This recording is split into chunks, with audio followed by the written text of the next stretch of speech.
Hello, welcome to my Gimbal Bootcamp. This is where I'm going to teach you all about the techniques that I use when I'm shooting with gimbal camera stabilizers. A gimbal is actually just a bunch of servo motors and a gyroscope keeping the camera steady, trying to counter out all unwanted movement. That's what it's actually doing.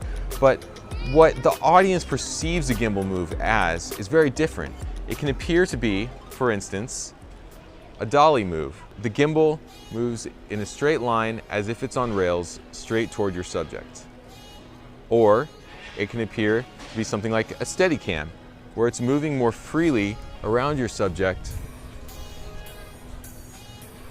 and it's got an element of fluidity to it.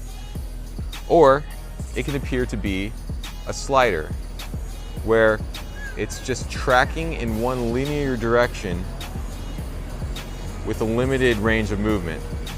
Or it can appear to be a jib, where it starts low and ends high, or the other way around. Or it can be something like a skateboard dolly,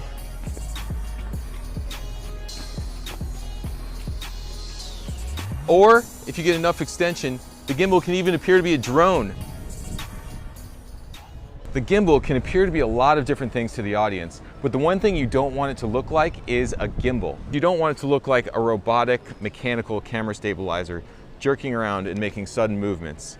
You want to emulate more of an old school analog form of stabilization that's smooth and pleasant to look at.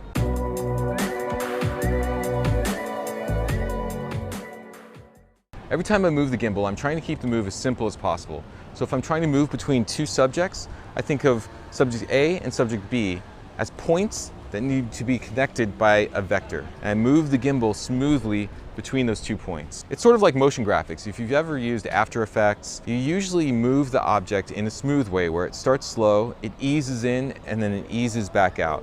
So that's what I'm doing with my gimbal. I'm starting it slow, and I'm easing into the movement, and then I'm easing back out as I stop. I don't do a sudden start and a sudden stop. This is a bad gimbal movement. It looks much better if it looks like this.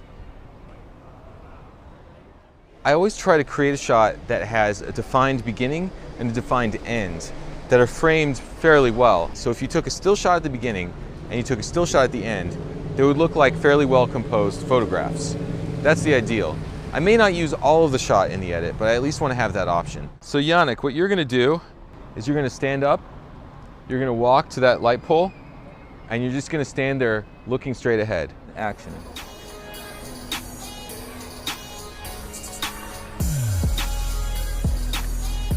Action.